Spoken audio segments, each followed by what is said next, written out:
week 13 of the fantasy baseball season, and here's a few pitchers I look to buy and trade for this week. The first guy, Adam Wainwright of the St. Louis Cardinals. So Wainwright, it's been a good season here for the most part in his last season in the major leagues before he calls it quits and hangs up the cleats here for the Cardinals. So on the season here for Wainwright, 96 and 2/3, 6-6 record, 96 hits, 35 earned runs, 27 walks, 81 strikeouts, 9 quality starts, 3.26 ERA, and a 1.27 whip. So right there, pretty solid numbers for Wainwright this season. But over the last month, his ERA's gone up to a 4.40 and a 1.39 whip. So right here, he's on a good St. Louis Cardinal team and for the NL Central Division lead here with the Milwaukee Brewers neck and neck this season. And he's gone out there and he's pitched deep into ball games as Wainwright for the most part and pitched solid baseball, even though he's taken a hit over the last 3 out of 4 outings.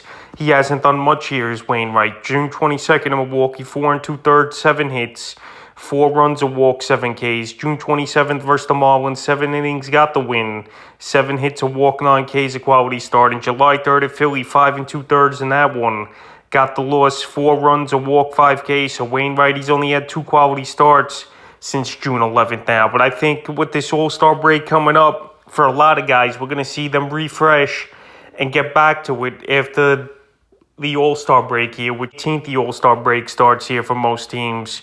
And Adam Wainwright will probably have 1 or 2 more starts. His next start's tomorrow versus the Phillies, who actually banged them up July 3rd. But right now, I don't think you got to give up much to get Wainwright on your team. And he plays for a good team that's going to give him run support. And he's been a pretty solid pitcher this year. He's just hit a bump in the road in the last month here is Wainwright. But I think he bounces back, and he's a guy that I think can help fantasy owners in the second half of the fantasy season. You don't have to give up too much to get him, so I would try to get Wainwright this week. The next guy is Sean Manaea of the San Diego Padres. So Manaea was a big trade chip for the Padres this season, getting him from the Oakland Athletics. And it's been a mixed bag of results so far in the season for Manaea. He got off to a great start, but he's really struggled over the last 2 weeks to a month here on the season. 88 1/3, 3-4 record, 74 hits, 41 earned runs, 35 walks, 92 strikeouts, 11 quality starts, a 4.18 ERA, and a 1.23 whip. But over the last month here, that ERA is a 6.75 and a 1.93 whip. So right near tough division, no doubt about it, in the NL West. But I still think Manaea can help fantasy owners in many ways. Innings pitched, he could go deep into games. He could keep the runs down. And we've seen him have big strikeout games as well. So the last few games here for Manaea, June 21st versus Arizona, 6 innings, 4 hits, no decision, 2 runs, 3 walks, 6 Ks, quality start. June 28th at Arizona again, 6 innings, no decision, 3 hits, 3 runs, 3 walks, 7 Ks, a quality start. And then July 4th, versus Seattle, he got hit hard, 3 1/3, got the loss. 8 hits, 4 runs, 4 walks, 3 Ks in that one. So Manaea, versus the tougher teams or mediocre teams, he's had some trouble over the last few months here. But I think he's a guy after the All-Star break as well. He'll reset, he'll get things going. And who knows if he's 100% comfortable still in San Diego after being with Oakland his whole career in the major leagues since he was around. So Manaea right now, I don't think you got to get much to get him. And this guy, we know he has ace-type stuff here once he's in the groove and getting things going. So right now, after getting bombed versus a pretty weak hit Mariner team here, I would go out there and try to make a deal for Manaea because this guy definitely can help a lot of fantasy teams in the second half of your fantasy baseball season. And right now, while he's been down over weeks here and not pitching to his performance, I would make a deal for him because once he gets going, he could be a big factor for fantasy owners. And he's a guy I definitely would want on my roster. The next guy, George Kirby of the Seattle Mariners. So Kirby, he's been pretty decent, I think, so far in his rookie season here. And the Mariners' top pitching prospect coming up this year. 60 innings, 2-3 record, 61 hits, 25 earned runs, 8 walks, 58 Ks, and 6 quality starts with a 3.75 ERA and a 1.15 whip. But over the last couple weeks here, a 6.55 ERA and a 1.27 whip. So Kirby, I mentioned him a few weeks ago as a guy to go out on your fantasy waiver wire in there. And right now, he's available in 53% of fantasy leagues. If he's still out there on the wire, you pick him up. If not, you try to make a deal for him because I like what I've seen from Kirby. I know a few games he's got bombed, but it don't let him affect him It doesn't affect him that much like most young pitchers it would. If he has a bad start, usually he bounces back and goes out there with a good one. And that's what he's been doing. June 22nd at Oakland. 6 innings, got the win. 5 hits, a walk, 6 Ks, no runs, a quality start. June 27th versus Baltimore. 4 innings, got the loss. 9 hits, 7 runs, a walk, 2 Ks in that one. And then July 2nd, he had the bounce back versus Oakland. 7 innings, no decision.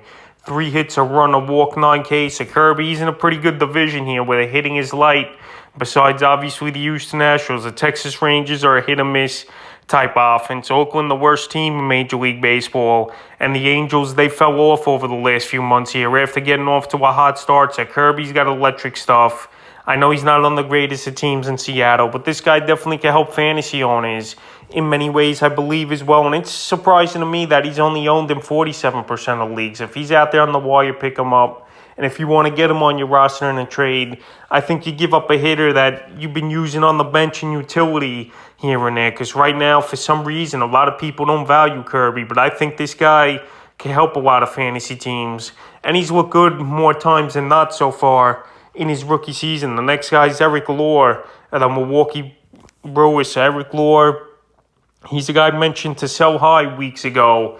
And I was right about that because he was pitching to levels that I didn't think would be sustainable for him. And that was the case. He had an ERA under 2 4 or 5 weeks ago, but he's really been getting hit over the last few weeks, is Lohr. But I still think he's a solid guy to have in your fantasy rotation. It's probably your 5th or 6th starter on the season. 84 1/3, 6-3 record, 73 hits, 36 runs, 27 walks, 89 Ks, 7 quality starts. Still a solid ERA for the season, a 3.84 ERA and a 1.19 whip. But in the last month, that ERA's ballooned to a 6.83 with a 1.34 whip. So Eric Lohr, he's on a Milwaukee Brewer team that's obviously competing for first place and right there with the St. Louis Cardinals. And besides that, the rest of that Central, a lot of weak hitting teams. The Cubs have been hit or miss with all or nothing type of hitters this season. We know the Pittsburgh Pirates are rebuilding and one of the worst teams in the league. And the Cincinnati Reds, they're just a horror show this season. After last year having a good year and then trading pretty much everyone on that roster. So the last few games here for Lohr, he hasn't done much except 1 out of the 3. June 22nd versus St. Louis, 6 innings, got the loss. 6 hits, 5 runs, a walk, 5 Ks in that one. June 29th at Tampa, 4 1/3, no decision. 6 hits, 3 runs, 2 walks, 3 Ks. And July 4th versus the Cubs, finally a bounce-back game, 6 innings, 2 hits, a run, 2 walks, 9 Ks, a quality starts. I think Lohr, the innings have been catching up to him a little bit here. And he's another guy, I think after the All-Star break, he's going to get refreshed and renewed. And he had a couple tough matchups that weren't great as well versus St. Louis and Tampa in there. But versus a pretty weak hitting Cub team, he bounced back with a good game. And his next outing is July 10th versus another weak hitting team like the Pittsburgh Pirates. I think Eric Lohr is going to get things going. He's a lefty, which there's not that many good lefties in the league anymore here for whatever reason in Major League Baseball. But anyway, he's in a pretty easy division besides the Cardinals to pitch to these teams here is Eric Lohr. And if he's got a lot of Reds and Pittsburgh Pirate matchups coming up, this guy's going to be a big factor for fantasy owners. So right now, it was good to see him bounce back versus the Cubs here, but his value's still down. And he's another guy still available, 39% of fantasy leagues. So if he's on your waiver wire, you go out there and pick him up. And if to get him in a trade, I think the Lohr owner, after that good start's looking to dump him as well, not thinking he's going to keep things up. No way he's going to keep things up like he did early in the season. But right here, I think he is where he's got to be is Lohr. And he already a 3.50 to the 4 range here, but he'll go out there and be decent for the Brewers this season. And the 5th and final pitcher I look to buy and trade for is Lance Lynn of the Chicago White Sox. So Lance Lynn, he's only been back a month now with the White Sox, and he hasn't been all that great. 27 innings, 1-1 record, 29 hits, 16 earned runs, 7 walks, 26 Ks, a quality start, a 5.33 ERA, and a 1.33 whip. So Lance Lynn, we know he's been hit or miss a lot throughout his career, but when he's on, he could be a top 10 pitcher in this league. But who knows if those days is still there for him to have that left as a top 10 type of pitcher stuff for Lance Lynn. He's just been inconsistent a lot and a guy that's been hit or miss. But we've seen seasons, like I mentioned, where he's been a top pitcher. June 25th versus Baltimore, 6 2/3, got the loss, 6 hits, 5 runs, a walk, 8 Ks. July 1st at the Giants, 6 innings, 3 hits, 2 walks, no runs, 5 Ks, a quality start. In July 6th versus the Twins, 5 innings, 6 hits, 5 runs, 2 walks, 4 Ks. So right here, another guy in a weak division over there in the AL Central where there's not many good teams. Detroit really can't hit. Kansas City, we know they've had their problems most of the season hitting the baseball. I know Minnesota's a pretty solid team. Besides that, he's got pretty easy competition. He is Lance Lynn. But the thing here with him is he's just struggling to get wins and get quality starts here. He's only got 1 quality start in 5 starts so far in the early going here is Lance Lynn. So I think he's got to get things going a little bit. He's still going decently into games, 5-6 innings, but getting hit hard is the problem here with Lynn. So right now, while he hasn't done much in his return in early June, I would go out there and try to get him because he's a good guy to piece to your rotation. Because I've seen a lot of guys just dropped off of rosters, not getting the job done and not consistent. But at least Lynn is working his pitch counts up and going at least 5 innings here. And if he could just cut down on the walks and the home run ball, he's going to turn things around and be good. And like I mentioned, that AL Central is in a great hitting division there. And I think Lance Lynn could turn it around. And you don't got to give up much to get him right now. So that's a few pitchers I like to buy and trade for here for Week 13 of the fantasy baseball season.